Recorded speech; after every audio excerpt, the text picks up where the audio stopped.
El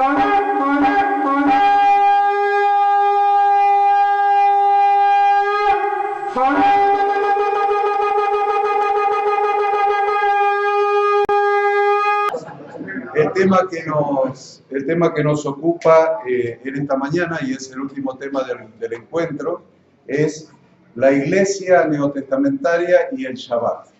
Ese es el tema que voy a tratar de desarrollar. ¿Cuál fue la actitud de la Iglesia neotestamentaria en relación con el día de reposo, con el séptimo día de la semana?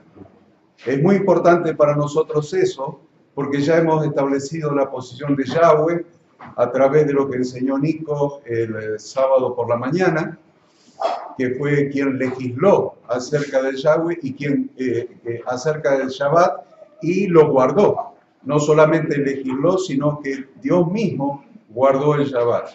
En la segunda exposición, que fue la del pastor David ayer por la tarde, hemos visto qué actitud tuvo Jesús de Nazaret en relación con el séptimo día de la semana, con guardar el Shabbat.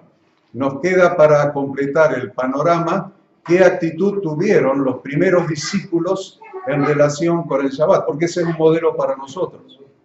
¿Qué es lo que hizo la Iglesia? ¿Qué es lo que hicieron los primeros discípulos?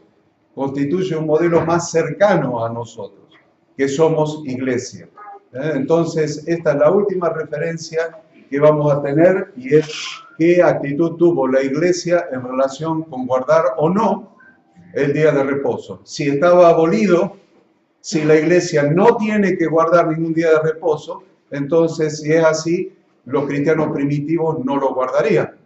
Ahora, si los cristianos primitivos sí guardaban el día de reposo, estamos en un problema. Porque todo lo que está en la Biblia es mandamiento para nosotros.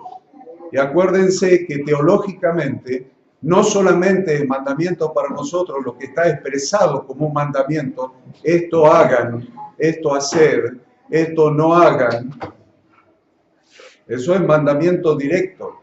Pero todo lo que está establecido como modelo en las Escrituras es tan mandamiento como lo que está escrito como imperativo. Así que los modelos de Jesús, vamos a empezar más arriba, los modelos de Yahweh, los modelos de Jesús y los modelos de la Iglesia también son mandamientos para nosotros.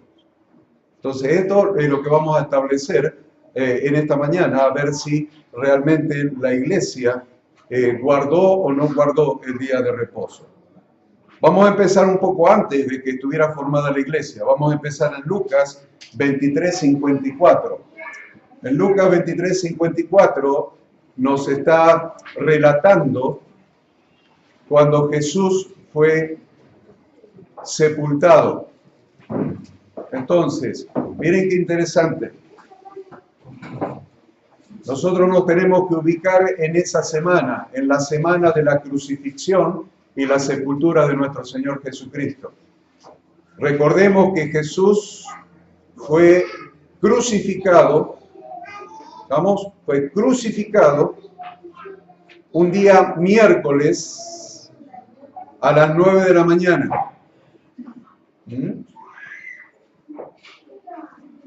A las 12 del mediodía empieza la primera tarde, y a las 6 de la tarde, la segunda tarde. Entre las dos tardes, Él entrega su espíritu, que es a las 3 de la tarde, Jesús entregó su espíritu. ¿Vamos bien? A las 6 de la tarde, antes que empezara el día de reposo alto, o sea, lo que sería un feriado para nosotros, el día de reposo de los panes sin levadura, empezó a las 6 de la tarde. Como iba a empezar esa gran fiesta, ese gran feriado para el pueblo, piden el cuerpo de Jesús y lo sepultan aproximadamente a las 6 de la tarde de ese día miércoles. Ya estamos en el día jueves. Ese día jueves fue feriado, un feriado muy importante para el pueblo de Israel. Todos los negocios estaban cerrados. Es importante lo de los negocios. Todos los negocios estaban cerrados porque era feriado. Importantísimo en Israel. Es el día jueves. El día viernes todos los negocios estaban abiertos.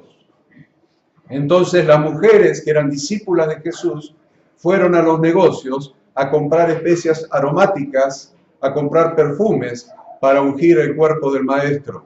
El día viernes, que los negocios estaban abiertos. A las 6 de la tarde del viernes empieza el Shabbat semanal, el día de reposo semanal. Las mujeres que eran discípulas de Jesús, junto con todos sus discípulos, guardaron el Shabbat el día séptimo, que empezó el viernes a la tarde hasta el sábado a la tarde. Como ya era de noche, esperaron hasta la madrugada del domingo, del primer día de la semana, y a la madrugada del domingo fueron a ungir el cuerpo de Jesús al sepulcro, y ya encontraron el sepulcro vacío, porque Jesús había resucitado, ni bien empezó el primer día de la semana, porque él fue primicias de los que resucitaron, y ese es el día de primicias. ¿Por qué les cuento esto? Porque así pueden entender, con este contexto, la lectura de esto. A ver, dice Lucas 23:54, y las mujeres que habían venido con él desde Galilea, siguieron también y vieron el sepulcro y cómo fue puesto su cuerpo. Y vueltas, prepararon especias aromáticas y ungüentos y descansaron el día de reposo conforme al mandamiento. El día viernes compraron los ungüentos y el viernes a la tarde, hasta el sábado a la tarde, que es el séptimo día, el día de reposo semanal, dice que las discípulas de Jesús descansaron conforme al mandamiento. Quiere decir que si después de 3 años de haber convivido, de haber estado bajo la enseñanza del Maestro, 3 años estuvieron estando con él de un lugar para otro, viéndole obrar, pero fundamentalmente viéndole enseñar la Torá. Si Jesús hubiera abolido el mandamiento del día de reposo, sus discípulas no lo hubieran guardado conforme al mandamiento. Una evidencia de que Jesús enseñó a guardar el Shabbat es que cuando él estaba en la tumba, las mujeres compraron los perfumes, pero no fueron el Shabbat a ungirlo, guardaron el Shabbat. Y ahí lo dice muy claro, y descansaron el día de reposo conforme al mandamiento. ¿Me entienden? Si Jesús lo hubiera abolido, ni Pedro, ni Juan, ni las mujeres, ni ninguno de sus discípulos, ninguno de los apóstoles hubieran guardado el día de reposo. Esto es un tema muy importante porque los 2 mandamientos más importantes que hay para un judío son la circuncisión y el Shabbat. Mandamientos prácticos, mandamientos operativos. Ustedes me dirán, el primero y gran mandamiento es Oye Israel, Shema Israel. Es cierto, es el primer y gran mandamiento, Oye Israel. Pero de los mandamientos prácticos, operativos, a ejecutar los 2 mandamientos testimoniales más importantes, que significan una señal entre Dios y su pueblo, son la circuncisión y el Shabbat. Si alguien hubiera enseñado a no guardar el Shabbat y hubiera creado un grupo de seguidores, una secta, no se olvide que los cristianos primitivos eran una secta, era una secta dentro del judaísmo, eran los nazarenos, una secta dentro del judaísmo. Si alguien hubiera armado una secta que violara uno de estos mandamientos más importantes, como es guardar el Shabbat, los judíos los hubieran apedreado por no guardar el Shabbat. Y la controversia se hubiera centrado básicamente en estos violan la ley de Moisés, estos violan el Shabbat. ¿Me entienden? Porque la ley decía claramente que el que no guardaba el Shabbat debía morir. O sea que si no hubieran guardado el Shabbat, se les solucionaba todo el problema a los fariseos. Se les solucionaba el problema. Se les circunscribía a un solo punto, a un solo tema. Estos no guardan el Shabbat y estos están en contra del Shabbat, y estos quieren anular, abolir la ley de Moisés. Entonces, acá tenemos la razón para apedrearlos y echarlos del pueblo. O echarlos del pueblo o apedrearlos. Porque lo que decía, creo que Nico, era, morirá o será excluido del pueblo de Dios. Entonces, miren qué excusa perfecta podrían haber tenido los que estaban en contra de la iglesia si la iglesia no hubiera guardado el Shabbat. Automáticamente los podrían haber apedreado o echado de Jerusalén o de todo Israel. Sin embargo, el apóstol Pablo, cuando comparece ante Festo, ¿se acuerdan cuando Pablo fue aprisionado, fue encarcelado? Él se defendió ante varias personas hasta que llegó al emperador, hasta que llegó a... ¿Quién era el emperador? El emperador era el que quemó Roma. Nerón.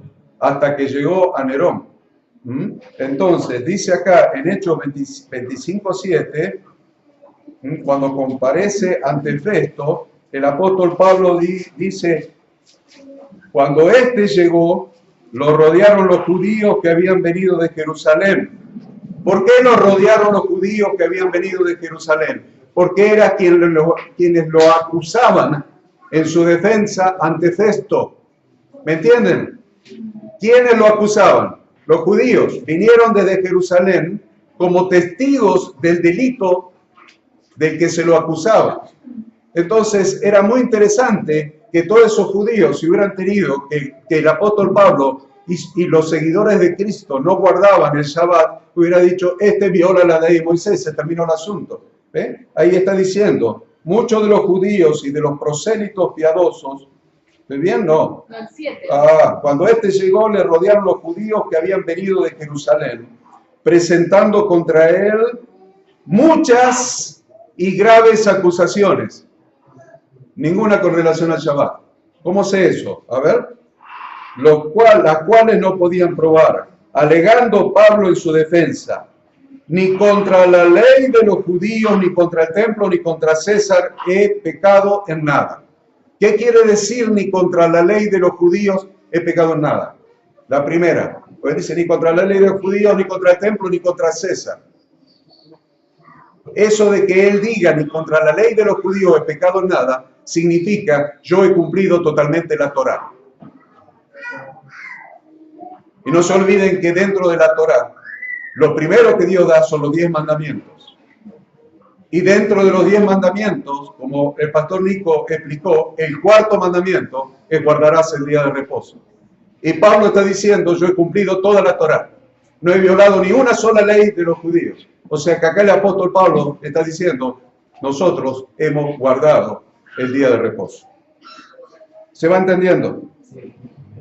En un momento, Pablo y Bernabé están en Antioquía de Pisidia. Acuérdense que hay dos Antioquías en el Nuevo Testamento. Está Antioquía de Siria, que es de donde mandan a Pablo y Bernabé a hacer el primer viaje de misionero. Pero después en Asia Menor hay otra Antioquía que se llama Antioquía de Pisidia. Cuando llegan a Antioquía de Pisidia, van a encontrar un fenómeno muy interesante. Van a encontrar que los gentiles temerosos de Dios también guardaban el Shabbat. No estoy hablando de los gentiles cristianos, estoy hablando de los gentiles temerosos de Dios. Antes de hacerse cristianos, todavía no habían recibido el mensaje del Evangelio y eran gentiles, no eran judíos, pero eran temerosos de Dios. Y cualquier persona que es temerosa de Dios obedece a Dios. Es un principio. Soy temeroso de Dios, obedezco a Dios. Por lo tanto, los gentiles del Asia Menor, que eran temerosos de Dios, obedecían a Dios. Los gentiles de Antioquía de Pisidia, eso lo van a encontrar en Hechos 13:42.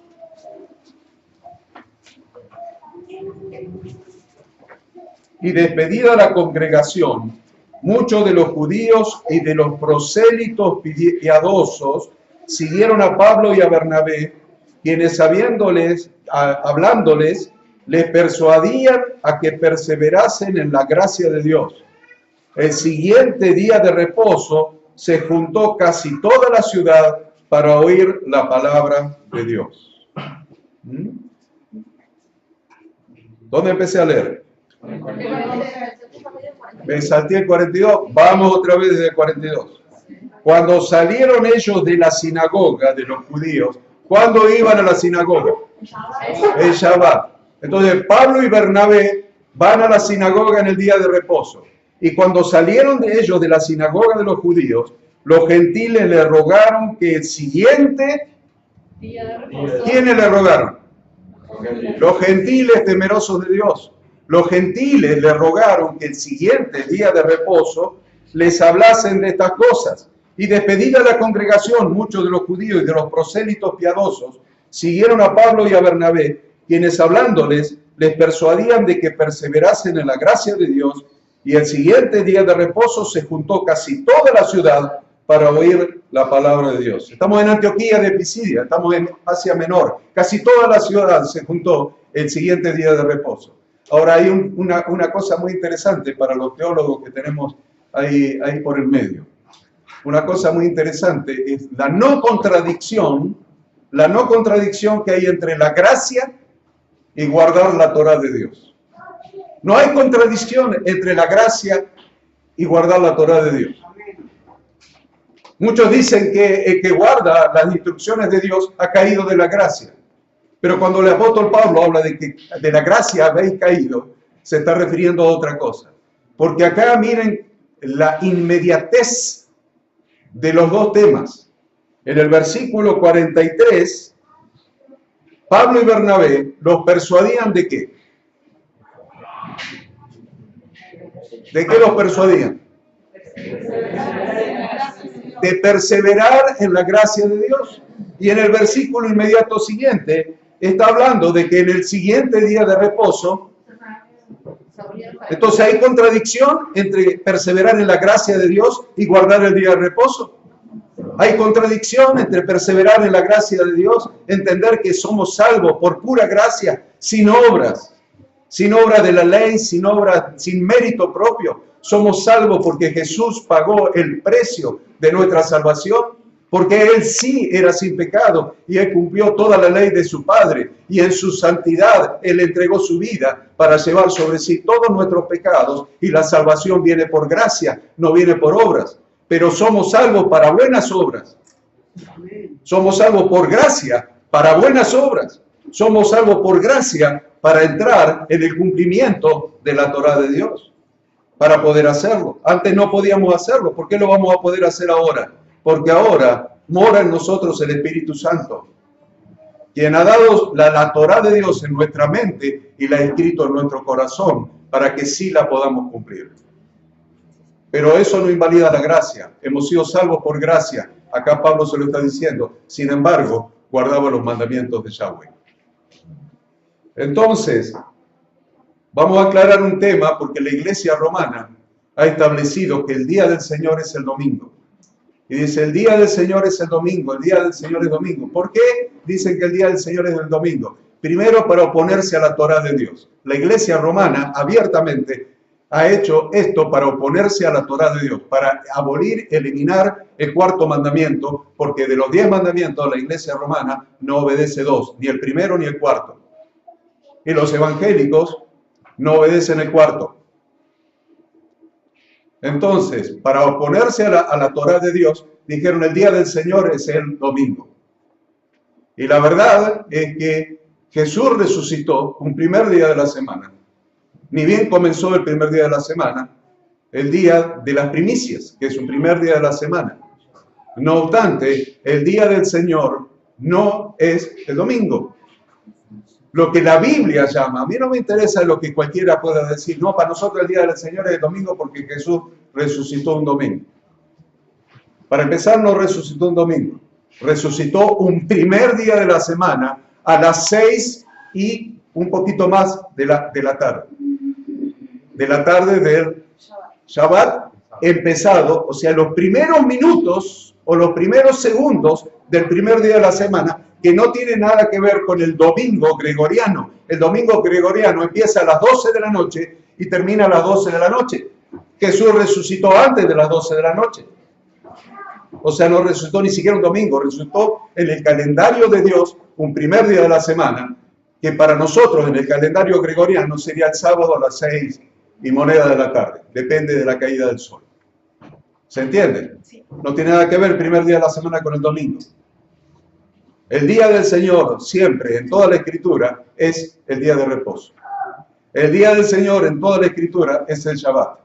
El día del Señor, escatológicamente, va a ser el séptimo día, el séptimo milenio. El milenio donde Jesús reinará. Ese es el verdadero día de reposo. El milenio, donde Jesús va a reinar. Eso lo vamos a volver un poquito más adelante.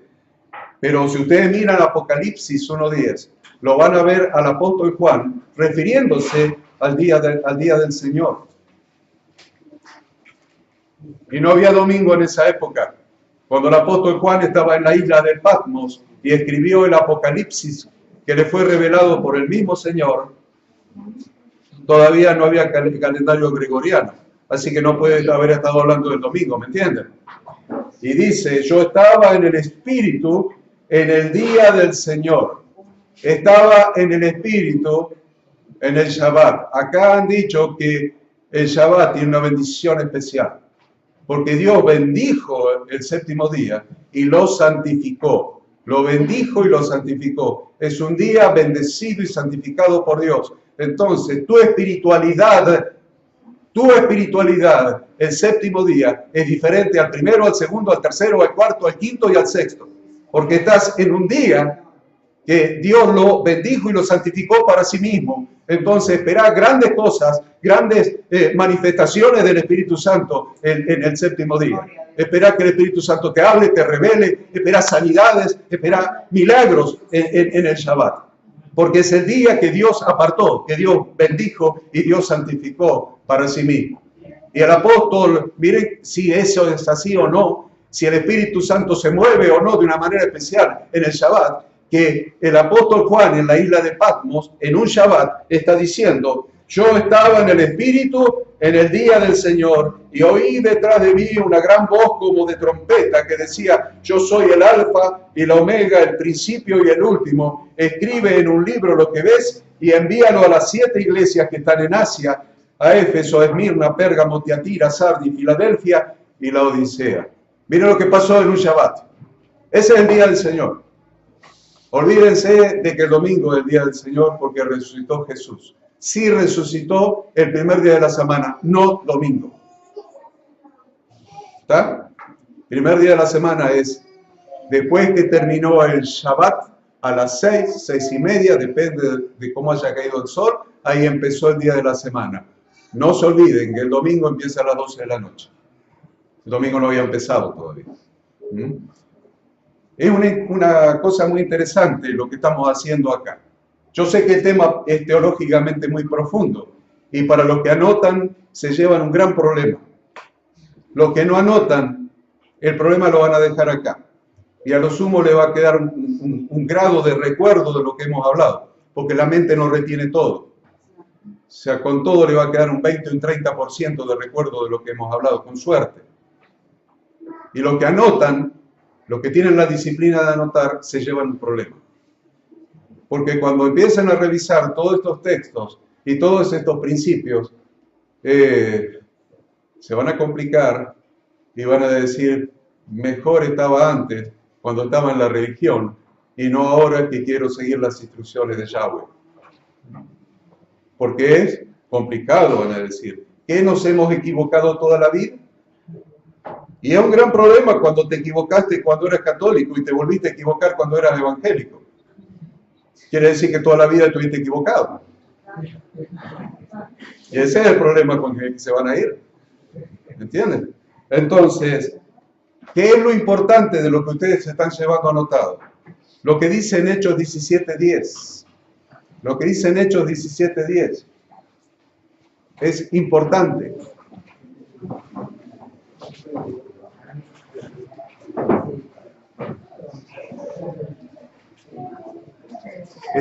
El apóstol Pablo está en Berea. En Berea. ¿Saben dónde está Berea? ¿Saben dónde está Berea? Ahí está. Menos mal, porque yo no sabía. Bien, qué bueno. ¿Ven que tenemos gente estudiosa entre los pastores y líderes de acá? Tienen el mapa en la Biblia. Muy bien, muy bien. ¿Qué pasó en Berea? ¿Cómo eran los judíos de Berea? Miren, hermanos, yo no estoy hablando de los cristianos de Berea. Muchas veces se enseña que los cristianos de Berea eran más nobles que los cristianos de Tesalónica. Olvídense. No se leyó el contexto. No son los cristianos de Berea más nobles que los de Tesalónica. Son los judíos de Berea más nobles que los judíos de Tesalónica. Y ahora les voy a explicar por qué. Mejor dicho, la palabra de Dios les va a explicar por qué. Miren. Inmediatamente los hermanos enviaron de noche a Pablo y a Silas hasta Berea. Y ellos, habiendo llegado, entraron en la sinagoga de los judíos. ¿Dónde entraron? No está hablando de cristianos, está hablando de judíos. Y estos eran más nobles que los que estaban en Tesalónica, pues recibieron la palabra con toda solicitud, escudriñando cada día las escrituras para ver si estas cosas eran así. Así que creyeron muchos de ellos y mujeres griegas de distinción y no pocos hombres. ¿Saben por qué eran más nobles los de Berea que los de Tesalónica? Porque cuando alguien como yo hoy, o como David anoche o Nico ayer a la mañana, les habla de una doctrina fundada en la palabra de Dios, ellos escudriñaban las escrituras. El hecho de escudriñar, el hecho de investigar, a ver si estas cosas son así, o es verso, o es una secta, o es una doctrina errónea, o es una doctrina de demonios, hay una sola manera de determinar si es cierto o no es cierto. Y esa manera es escudriñando las escrituras. Todos ustedes tienen su Biblia. Vayan a casa y vean si estas cosas son así o no son así. Porque eso es lo que hacían los judíos, las mujeres griegas piadosas que había ahí, y muchos hombres que recibieron el mensaje del Evangelio porque tuvieron la responsabilidad de ir y escudriñar las Escrituras a ver si estas cosas eran así. Nunca le crean a ningún religioso, nunca le crean a ningún líder religioso que les venga a traer un mensaje, una nueva cosa para hacer o alguna revelación. No le crean, no me crean a mí, no me crean a mí. Repito, no me crean a mí nada de lo que les digo. Por lo menos les pido, tomen nota e investiguen si estas cosas son así o no son así. No solamente con lo que digo hoy, con lo que enseño en la facultad bíblica, con lo que le enseño a los pastores, con lo que hablo una vez por mes en la reunión de líderes y pastores. No me crean nada. Lleguen a casa e investiguen a ver si estas cosas son así. Escudriñen las Escrituras, porque sea Dios veraz y todo hombre mentiroso, incluyéndome a mí. Mentiroso como cualquier hombre, pero Dios es veraz. Y lo que no está equivocado es su Biblia. Entonces, escudriñemos como los de Berea, a ver si estas cosas son así o no son así. Lo importante de esto es que es lo que escudriñaban la gente de Berea. Cualquiera de nosotros diría, no, esto es Gálatas. Esto es de la gracia habéis caído, lo que por la ley os justificáis. Esto es Romanos, capítulo 3. Esto es, hermanos, no había romanos. No había epístola a los romanos todavía. No había Gálatas, epístola a los Gálatas todavía. No había Mateo, no había Marcos, no había Lucas, no había Juan, no había Hechos de los Apóstoles. Se estaba escribiendo. Ustedes están leyendo en Hechos de los Apóstoles. Se estaba escribiendo la historia. Entonces, ¿qué es lo que escudriñaban los judíos de Berea? Los temerosos de Dios. Escudriñaban el Antiguo Testamento, escudriñaban la ley, los profetas, los salmos. Escudriñaban la Biblia que tenían, que era el Antiguo Testamento. No nos engañemos, porque a veces nosotros hacemos contradicciones entre el Nuevo y el Antiguo Pacto. Y yo les digo una cosa, el Nuevo Testamento está fundado íntegramente en el Antiguo Testamento. No hay una nueva teología, no hay una nueva revelación. La revelación Dios la da en el Pentateuco, en la Torá. Los profetas es complementario, los salmos es complementario y el Nuevo Testamento es complementario de la Torá. La Torá es la palabra, es lo que Dios escribió con su dedo en el monte Sinaí. No lo escribió Pablo, no lo escribieron Isaías, Jeremías, no lo escribió Juan. La Torá la escribió Dios con su dedo en el monte Sinaí y se la dio a Moisés. O sea que la Torá es el eje de nuestra Biblia y todo lo demás se construye sobre la Torá. ¿Me entienden eso? Entonces nosotros agarramos el Nuevo Testamento sin conocer la Torá, sin conocer nada del Antiguo Testamento, porque lo hemos abolido, lo hemos sacado de nuestra religión. Agarramos el Nuevo Testamento, armamos la doctrina sobre el Nuevo Testamento, nos olvidamos del Antiguo, y entonces por eso hay 6.000, 7.000 religiones evangélicas en la República Argentina, inscritas en el Fichero Nacional de Cultos. Y ese es el problema. Nos olvidamos de la Torá. Y no hay Nuevo Testamento que contradiga la Torá, porque la Torá es el eje. El Nuevo Testamento aclara, complementa la Torá, revela la Torá. Jesús era maestro de Torá, era rabino de Torá, reveló la Torá. Entonces, si quieren escudriñar, escudriñen la Torá y díganme que el día de reposo no hay que guardarlo. ¿Me entienden? Nos quedamos entre la espada y la pared. No lo guardo porque no quiero, pero no porque no lo sé. No lo guardo porque no quiero y no porque ignoro. A partir de ahora, todos ustedes, pastores y líderes, están en un problema. Si pecan, pecan conscientes y no por ignorancia. ¿Me entienden?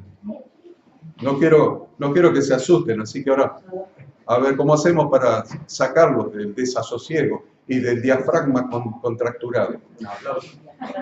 No. A ver. Saben que en Troas, pues estamos viendo qué hacía la iglesia primitiva, qué hacían los primeros discípulos. Vamos a ver qué pasó en Troas. Porque en Troas, los hermanos observaban también un estricto cumplimiento al Shabbat. Eso está en Hechos 26. Y de este acontecimiento de Troas es que las iglesias hacen el culto el domingo.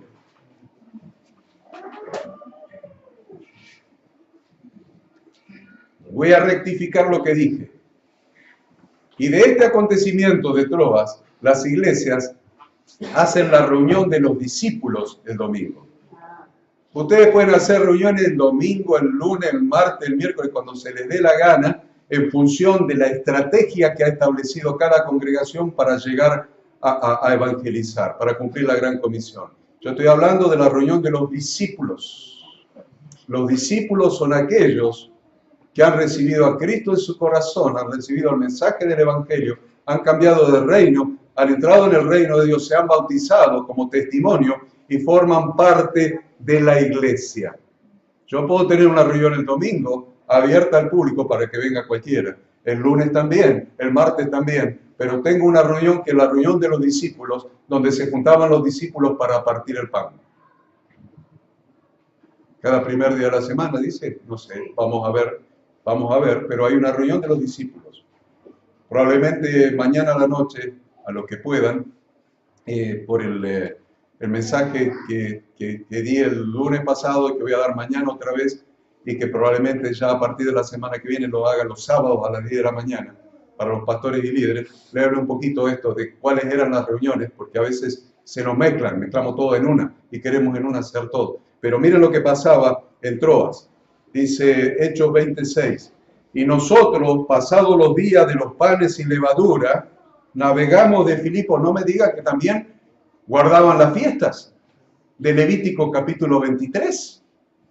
No me diga que guardaban los días de panes sin levadura.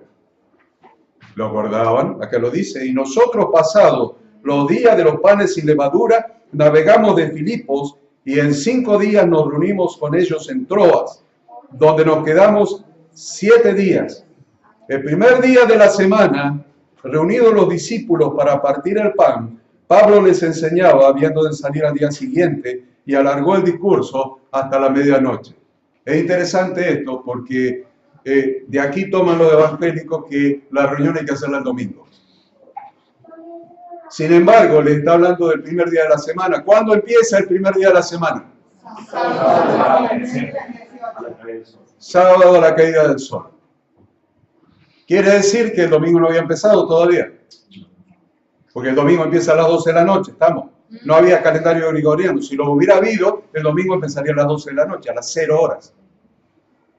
Entonces, mira lo que había pasado. Estaban los discípulos de Troas juntos, guardaron el Shabbat, porque el pastor Nico dijo que el Shabbat es santa convocación, quiere decir reunión congregacional. ¿De congregacional quiénes son? Los discípulos. ¿Son los inconversos que invitamos que vengan a la iglesia? No son los inconversos. Hagamos otra reunión para traer inconversos. Otra reunión para los que están simpatizando con la iglesia. Otra reunión para los que quisieran conocer un poco más. Pero hay una reunión especial donde estaban los discípulos juntos. Ellos habían guardado el Shabbat juntos. ¿Cuándo? No sabemos. Si estaban desde el viernes a la noche, del viernes al atardecer juntos, si estaban juntos desde la mañana, si estaban juntos desde las 3 de la tarde, como hacen en Coquín, no sabemos. Pero sabemos que estaban juntos, que habían tenido su reunión de discípulos congregacional, santa convocación, habían cumplido la palabra y siguieron juntos porque tenían una gran visita y se ve que tenían una costumbre que se quedaban el primer día de la semana a la noche, o sea, el sábado nuestro a la noche, para cenar juntos.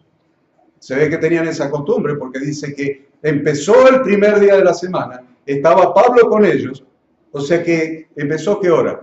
La caída del sol del sábado.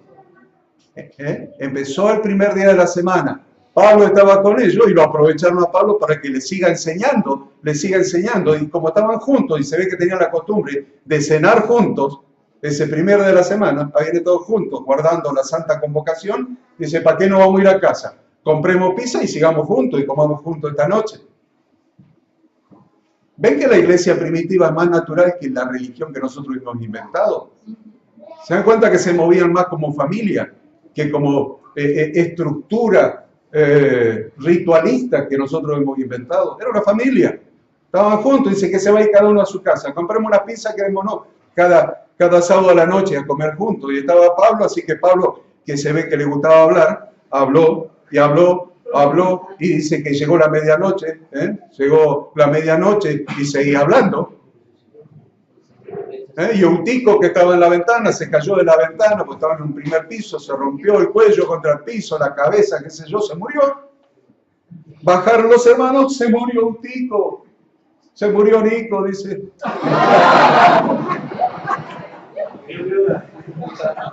No, dice, no podemos dejar a esa mujer sin marido.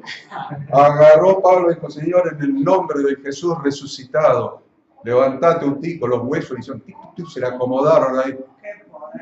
Las ideas que se le habían aplastado, se acomodaron de vuelta, lo agarraron a un tico, fueron arriba otra vez, y Pablo siguió enseñando la palabra hasta el amanecer, toda la noche. Y a la mañana siguiente oraron por él y se fue. Así que miren cómo era la iglesia primitiva. Vivían en familia, tenían un concepto diferente, no eran hermanos con el título que nosotros le hemos puesto hermanos como un concepto religioso. Eran hermanos porque el papá del cielo era su padre y eran parte de la familia de Dios. Por eso eran hermanos. Entonces, ¿saben qué? Hasta a veces, yo sé que acá dijeron, David principalmente, no a las tradiciones humanas, no a las tradiciones rabínicas, no a las tradiciones farisaicas, pero saben que ellos a veces la cumplían también. Ellos también la cumplían, para no ser ofensivos a los judíos. Entonces no tocaban plata en el Shabbat. ¿Cómo sé que no tocaban plata en el Shabbat? Eso le va a gustar a los miembros de la congregación, no digan que yo dije eso. Porque Pablo decía que cada primer día de la semana cada uno prepare no tocaban plata en el Shabbat, esperaban que venga a las 6 de la tarde, 6 estarían todos los ujieres con la bolsita, ¿vieron? Cuando veían que caía el sol, aparecía la tercera estrella, pluma, a mangar. Pero en serio, guardaban esa tradición, que no es una tradición de la Torá, sino de las tradiciones, como caminar cierta cantidad de cuadras. Jesús guardó también esa tradición. Acuérdense que Betania, donde él paraba, estaba como un día de Shabbat, de reposo, de distancia de Jerusalén. Por eso Jesús iba a Betania, a la casa de Marta, María y Lázaro, y de ahí iba hasta Jerusalén y volvía, para no violar que caminaban más cuadras que la que los rabinos, los fariseos permitían. O sea, son gente respetuosa. Nosotros debemos ser gente respetuosa también. Jesús era respetuoso hasta que se metían con los principios de su padre. Misericordia quiero y no sacrificio. Por eso hacía bien el día de reposo. Porque el principio de fondo es misericordia quiero y no sacrificio. Pero mientras que él podía respetar y no violaba los principios de su padre, lo respetaba. Y estos cristianos primitivos también contaban las ofrendas después que terminaba el Shabbat. A ver, eso que dijo ahí Agustín, para que anoten dónde está. 1 Corintios 16, 1 y 2. Hay otro principio que probablemente sí tengo un poquito de tiempo, se lo voy a enunciar ahí. 1 Corintios 16, 1 y 2 dice: en cuanto a la ofrenda para los santos, haced vosotros también de la manera que ordené en las iglesias de Galacia. Cada primer día de la semana, cada uno de vosotros ponga aparte algo, y lo que hay que subrayar es, según haya prosperado, guardándolo para que cuando yo llegue no se recojan entonces ofrendas. ¿Se dan cuenta que esperaban a que empezara el primer día de la semana para poner las ofrendas? Porque respetaban esa tradición farisaica, de los fariseos. Nosotros esa no la respetamos, pero pues pasamos la ofrenda cuando sea. Pero miren qué interesante que es el respeto de la iglesia primitiva. Por eso no los podían acusar de nada. ¿De qué lo podían acusar? Si guardaban las instrucciones de Dios. Ahora, yo les dije que subrayen según haya prosperado. Según haya prosperado es un principio de la Torá. ¿Qué les estoy diciendo con esto? Que todo lo que tenemos en el Nuevo Testamento son principios de la Torá. Dios no cambió nada. ¿Quiénes cambiaron según haya prosperado? Los pastores cambiaron según haya prosperado. El pastor le dice a una viuda: tenés para comprar 1 litro de leche y no te alcanza para comprar una garrafa para calentarla, poné lo que tenés porque Dios te va a dar multiplicado lo que vos hayas puesto. Ponelo significa dámelo a mí. Entonces, de la necesidad de las personas le estamos sacando dinero, de lo que no tiene le estamos sacando. Y ese no es un principio de la Torá. ¿Se dan cuenta por qué no conviene leer la Torá? No conviene porque hay principios establecidos en la Torá que están reflejados en el Nuevo Testamento, y al Nuevo Testamento lo acomodamos un poco y lo hacemos decir lo que queremos. Pero si contextualizamos dentro de toda la palabra de Dios, vamos a ver en Deuteronomio, en la Torá, Deuteronomio 16, 16, de dónde sale el principio según haya prosperado. Nosotros vamos a pedir ofrenda y la gente va a dar ofrendas y la gente va a dar, pero va a dar según haya prosperado, no según lo que no tiene. Dios te da primero para que después des. Dios te da primero para que después des. No te pide que des primero para después darte. Él da primero. Él da primero. Él te da para que des. No te está pidiendo que des de lo que no tenés. Dice Deuteronomio 16, 16. 3 veces cada año aparecerá todo varón tuyo delante de Jehová tu Dios en el lugar que él escogiere. En la fiesta solemne de los panes sin levadura, 1. En la fiesta solemne de las semanas, 2. Y en la fiesta solemne de los tabernáculos, 3. Y ninguno se presentará delante de Jehová con las manos vacías, cada uno con la ofrenda de su mano, conforme a la bendición que Jehová tu Dios te hubiera dado. De ahí sale el principio según haya prosperado. ¿Se dan cuenta que sale de la Torá? Necesitamos conocer la Torá, de memoria la necesitamos saber. Por eso nos tomamos el trabajo, aunque tengamos sueño de leer el viernes a la noche en la cena familiar, leémosla para allá. Dice, ¿cuántos capítulos son hay hoy? Dice un amigo mío que tengo ahí. Que no lo menciono para que no quede grabado. ¿Cuántos capítulos? 6 capítulos es la para allá de este viernes, más la Haftará, más... dice, no la podemos dejar para mañana. Claro, viene de la facultad, ¿viste? Llega rajando para sentarse a la mesa y que celebremos la mesa familiar. Entonces viene corriendo, cansado de allá, cansado de manejar, cansado de llegar, llega. ¿Cuántos capítulos tiene la para allá? 6. Empieza. ¿Me entiendes? Pero cada viernes leemos la lectura de la Torá y si cumplimos la lectura en las 54 semanas, el año que viene va a ser la segunda vez que leemos toda la Torá. Y el otro año va a ser la tercera vez. Y el otro año va a ser la cuarta vez.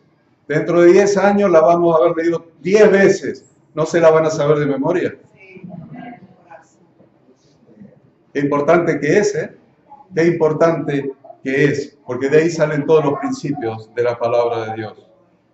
Ahora, el apóstol Pablo habla, le estoy aclarando a los teólogos otro texto controvertido, si no se interpreta correctamente, en Gálatas 4:8. Gálatas 4:8 es un texto controvertido que se interpreta mal, se interpreta como que no hay que volver a guardar el Shabbat, no hay que volver a guardar las fiestas. Yo se lo voy a aclarar primero para que cuando lo lean les quede claro.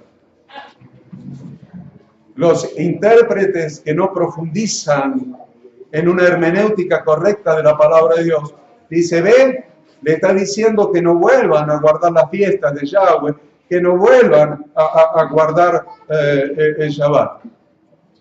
Eso si estuviera dirigida a los judíos la carta.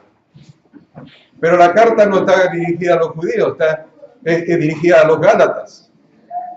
Y los gálatas no venían de respetar las fiestas de Yahweh. Venían del paganismo. Los gálatas venían de guardar el carnaval. Venían de guardar Halloween. Venían de guardar la Navidad. Venían de guardar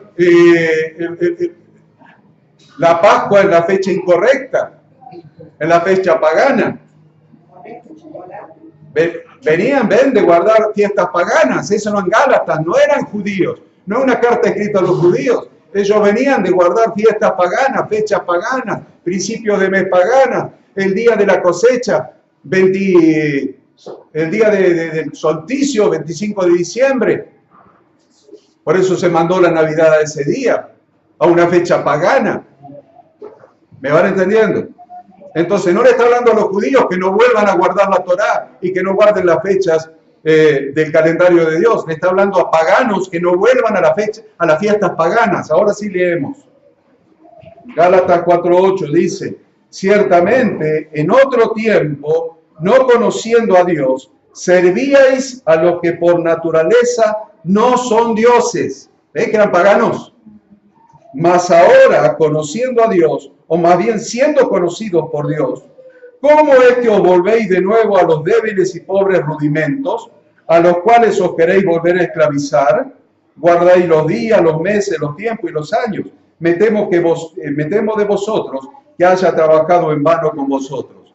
Le está hablando a gentiles que recibieron el reino de Dios y se querían volver a guardar Halloween, carnaval, Navidad, la Pascua en la fecha incorrecta. ¿Me entienden lo que está hablando? No está diciendo a los judíos que se convirtieron al Evangelio que no vuelvan a guardar la fiesta de Dios. Le está diciendo a los gentiles que no vuelvan a sus fiestas paganas. Porque antes no conocían a Dios, ahora conocen a Dios y ahora tienen la Torá de Dios y tienen la fiesta de Dios. ¿Cómo se vuelven otra vez a los viejos rudimentos, a los débiles y pobres rudimentos? Nunca, jamás el apóstol Pablo le llamaría débiles y pobres rudimentos a la Torá de Dios. ¿O sí? O un fariseo que fue formado a los pies de Gamaliel, como era el apóstol Pablo, podría llamarle a la Torá de Dios débiles y pobres rudimentos. ¿Se dan cuenta que está hablando de otra cosa? Le está hablando a paganos que no vuelvan a las fiestas paganas.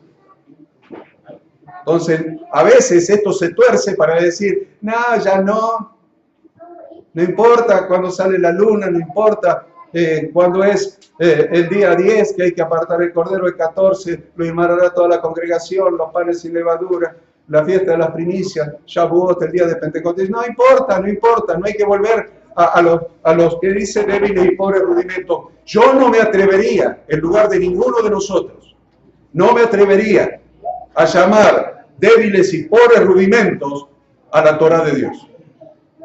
Así que ojo como interpretamos este texto. Ojo. Esto entonces, ¿qué significa? ¿Que guardar la Torá de Dios nos trae salvación? En parte sí. Pero nuestra salvación viene por la Torá hecha carne, que es Jesucristo. La salvación no viene por guardar la Torá. La salvación viene porque Jesús es la Torá hecha carne y tuvo misericordia de nosotros y llevó sobre nosotros nuestros pecados, y recibiéndolo a Él en nuestro corazón, recibimos el perdón de nuestros pecados por pura gracia. Acuérdense, la salvación viene por Jesucristo, no por guardar la Torá. Esto es muy importante porque alguien podría decir, algún teólogo podría decir de eso por allí. Entonces, la salvación por la ley era en el Antiguo Testamento y la salvación por gracia en el Nuevo. ¿Viste? ¿Viste que el Nuevo es diferente? ¿Viste? Me parece que encontró la pólvora, pero no hay pólvora, hermano. Dios no se contradice. La salvación siempre ha sido por gracia. En el Antiguo y en el Nuevo Testamento, la salvación siempre ha sido por gracia. Por la fe Abraham, por la fe Noé, vamos más atrás, por la fe Sara, por la fe, siempre la salvación ha sido por gracia. ¿Qué ley cumplió Abraham si no había ley? ¿Cuántos años después de Abraham nació Moisés y recibió la ley en el Sinaí? ¿Cómo fue salvo Abraham por la fe? Porque siempre la salvación es, fue y será por pura gracia. No hay obras para ganar la salvación. No hay cumplimiento de ley para ganar la salvación. Siempre la salvación es por gracia. Por eso se lo ofrecemos a todo pecador, a todo perdido, por más perdido que esté. La gracia del Señor lo alcanza porque la salvación es por gracia y lo trae al reino de Dios si quiere aceptar el reino de Dios en su vida. Por medio de Jesucristo es la salvación. Sin embargo, 1 Juan 2:6. 1 Juan 2:6 nos aclara perfectamente este concepto. 1 Juan 2:6. El que dice que permanece en él, ¿está bien? El que dice que permanece en él, debe andar como él anduvo. Y ese texto está para subrayarlo. Porque yo vengo a Dios por gracia por medio de Cristo. Ahora, ¿permanezco en Cristo o vengo y me voy? Porque si permanezco en Cristo, debo andar como Cristo anduvo. El que dice que permanece en Él, debe andar como Él anduvo. ¿Y es un principio o no es un principio? Así que, ¿cómo andamos? ¿Cómo andamos? ¿Cómo andamos en relación a las instrucciones de Yahweh? ¿Cómo andamos en relación a las instrucciones de la Torá? ¿Cómo andamos? ¿Cuándo fue la última vez que te comiste una lechuza?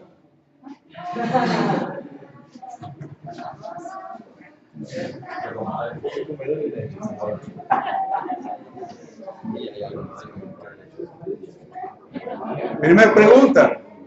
¿Ven cómo está, ven cómo se establece? Se establece el diálogo.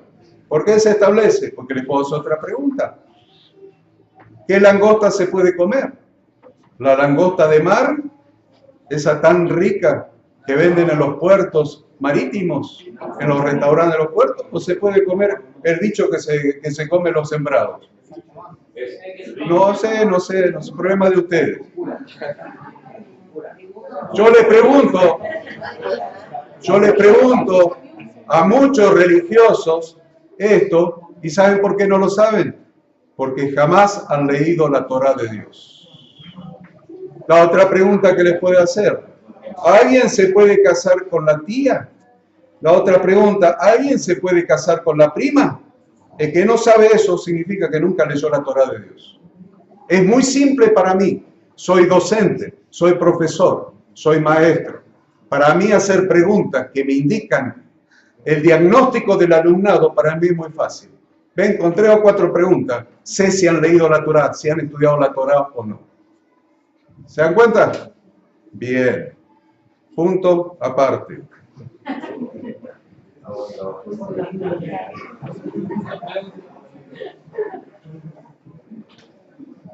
Hay otra teología, a mí me mandan a hablar de las teologías, ¿vieron? Hay otra doctrina en la teología que dice que no hay que guardar más el día de reposo, apartarlo para dedicarlo a Dios, porque ya estamos en el reposo que hemos entrado por Jesucristo. Ya estamos en el reposo, dice. El otro día una persona muy importante dentro del evangelio, de la religión evangélica, me llamó a su oficina, en su templo, en su oficina, y me dijo, está mal guardar el día de reposo, porque nosotros ya estamos en el reposo. Entonces, debemos entender también esto, porque alguien se lo puede decir y ustedes quedan tambaleando. Quedan como cuando uno está pataleando en el aire, ¿viste? Cuando te caes de algún lugar muy alto, empezás a patalear, pero no hay nada. Entonces no quiero que pataleen en el aire. Hay 2 reposos en Jesucristo. Uno en el que ya hemos entrado, porque Jesús dijo, la paz os dejo, mi paz os doy. O sea, todos tenemos la paz de Cristo, todos hemos entrado, todo lo que la tienen, ¿no? Pero todo lo que la tenemos la paz de Cristo y hemos entrado en su reposo. En un reposo de Cristo por fe. Pero después hay otro reposo que ya no es por fe, es práctico. Así que vamos a ver el que se entra por fe y el práctico, ya como para terminar este estudio. El primero, el que es por fe, está en Hebreos 4:4.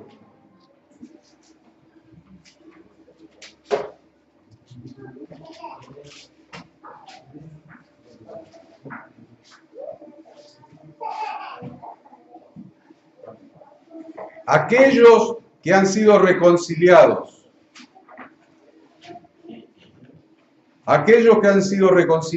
con Dios por medio de Jesucristo y que viven una vida de obediencia a la Torá, están en el reposo de Cristo. Es un principio teológico. A ver, porque en cierto lugar, dice Hebreos, en cierto lugar dijo así del séptimo día, y reposó Dios de todas sus obras en el séptimo día. Y otra vez aquí, no entrarán en mi reposo. ¿Qué quiere decir eso? Esto es teología hebraica, ¿no? El libro de Hebreos. Quiere decir que en un lugar de la Torá dice que Dios reposó de todas sus obras en el séptimo día. Pero en otro lugar de la Torá, cuando el pueblo de Israel desobedeció las instrucciones de Dios, Dios dice, no entrarán en mi reposo al pueblo de Israel. Quiere decir que Dios tenía preparada la tierra prometida para Israel como la tierra de reposo.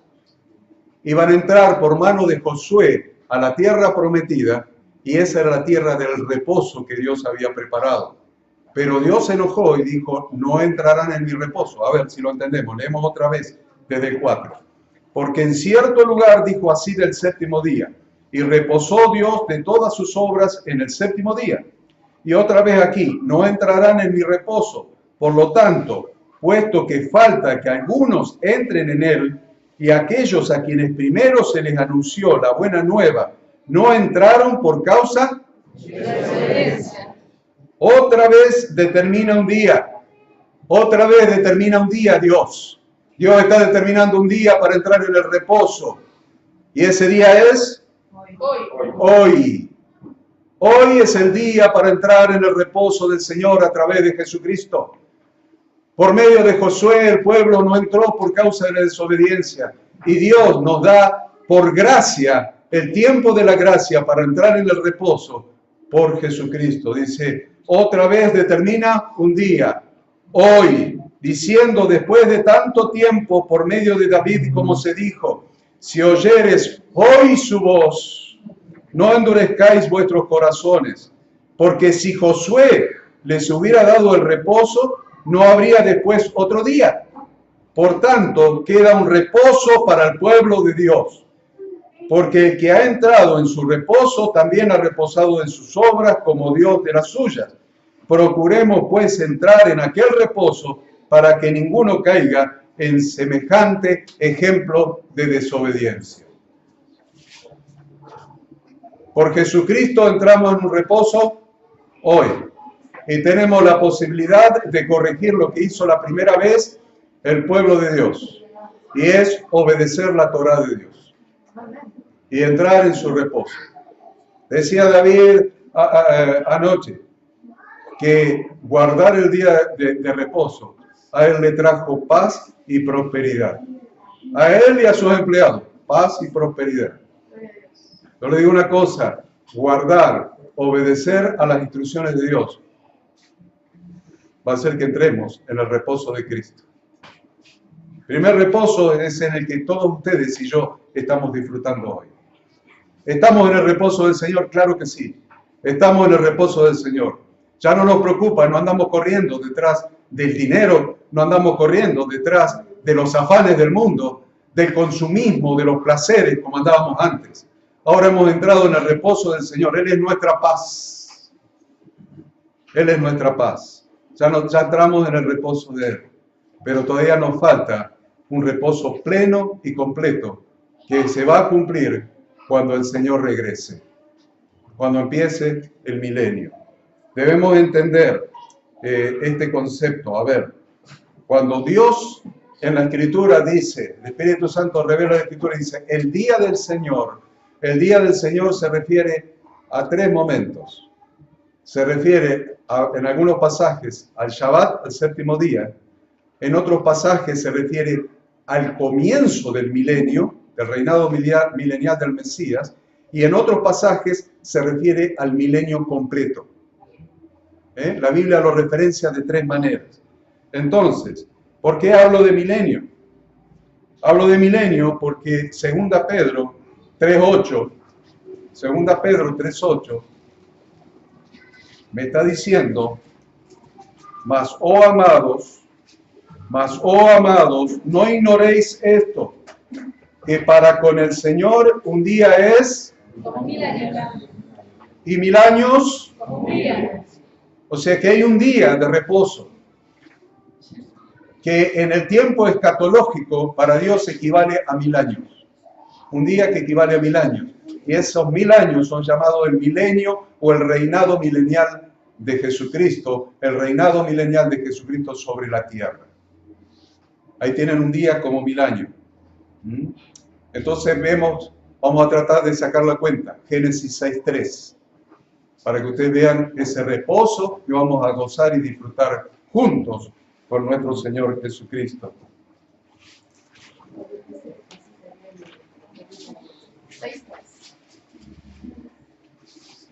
Génesis 6.3 va a decir, y dijo Yahweh, no contenderá mi espíritu con el hombre para siempre, porque ciertamente él es carne, mas serán sus días 120 jubileos. 120 jubileos. Cada jubileo equivale a 50 años. Así que si decimos 120 jubileos, hacemos 120 por 50, ¿cuánto da? 6.000 años. Dice, no contenderá mi espíritu con el hombre más de 6.000 años. Estamos preocupados algunos están preocupados porque dice en el calendario que el pueblo de Israel está guardando, estamos en el 5.778. Otros que están recalculando, los sabios de Israel, están recalculando y dicen, no, acá se perdieron algunos años, así que estamos en el 5.990 y Quiere decir que se están terminando los 6.000 años y que el Espíritu de Dios contiende con el hombre, y cuando termina, empieza el día del Señor, el día del reposo, el milenio, el reinado milenial de Jesucristo. El séptimo día, el día de reposo, donde el Padre repite lo que hizo en la creación. En 6 días hizo la creación y el séptimo reposó. 6 días contiende con el hombre y el séptimo el Padre entra en el reposo, en su reposo. Mientras tanto el Hijo reina por 1000 años hasta que el Padre concluya el día de reposo, su día de reposo en el milenio. Eso también a ustedes les puede traer refrescar un poquito lo que mencionó el pastor David anoche en Mateo 12:8. En Mateo 12:8. Mateo 12:8 dice simplemente, porque el Hijo del Hombre es Señor del día de reposo. Y esto es aplicable teológicamente a las dos posiciones que hablamos antes. Al día de reposo en que hemos entrado cuando vinimos a Cristo, todos los cristianos, todos los que hemos recibido el reino de Dios en nuestro corazón, hemos entrado en su reposo, es aplicable a que el Señor es el Señor de ese día de reposo y es aplicable al reinado milenial de Jesucristo. Y ahí es plenamente aplicable porque dice el Hijo del Hombre es Señor del milenio, del día de reposo, del día de reposo del Padre, en que Él ha de reposar mientras el Hijo reina. Así que esto es lo que yo les quería traer como ampliación y profundización de todo lo que hemos estudiado durante este fin de semana.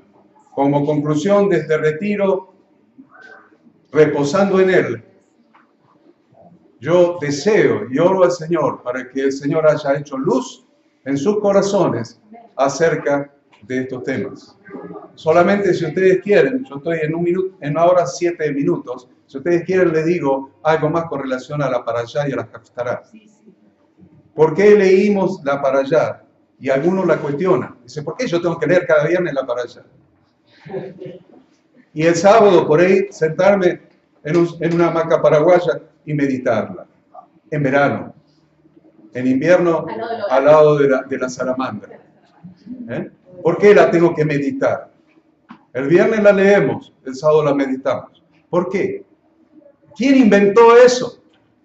¿Algún judío trasnochado? Que no tenía sueño, se desveló, se dio vuelta, la vio a la mujer roncando, mirando para el otro lado. Y se levantó y dijo, voy a inventar, dividir la Torá en 54 porciones y encima le voy a agregar algo de los profetas. La parashá es la Torá dividida en 54 semanas y la haftará es los profetas que están relacionados, la lectura de los profetas que está relacionada con esa parashá. Entonces, nosotros le agregamos una lectura del Nuevo Testamento también. De lo que dice Babel. Del Brit Hadashah. Bien. Entonces, un texto solamente. Ya no sé si lo hemos leído, pero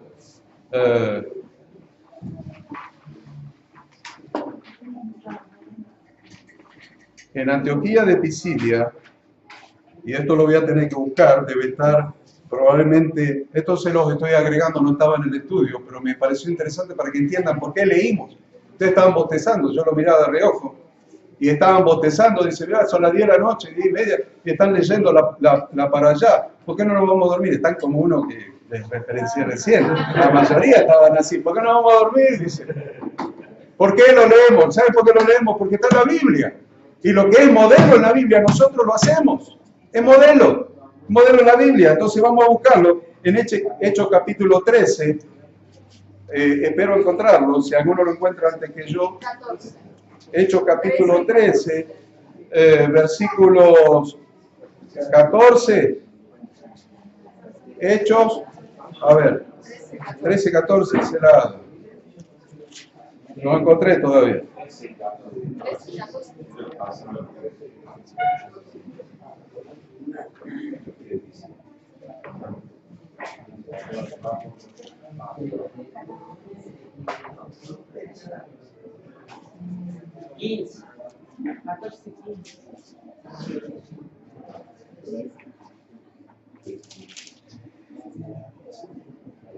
Hechos, ¿cuánto dije? 13, 14, De capítulo 13.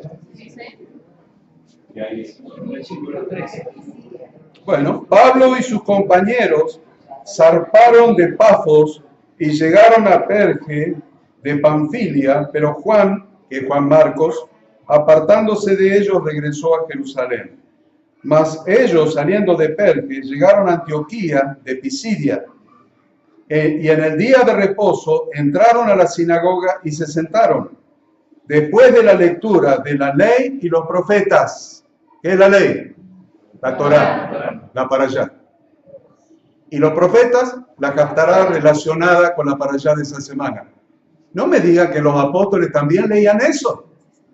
¿Se dan cuenta que no es un invento de ningún trasnochado?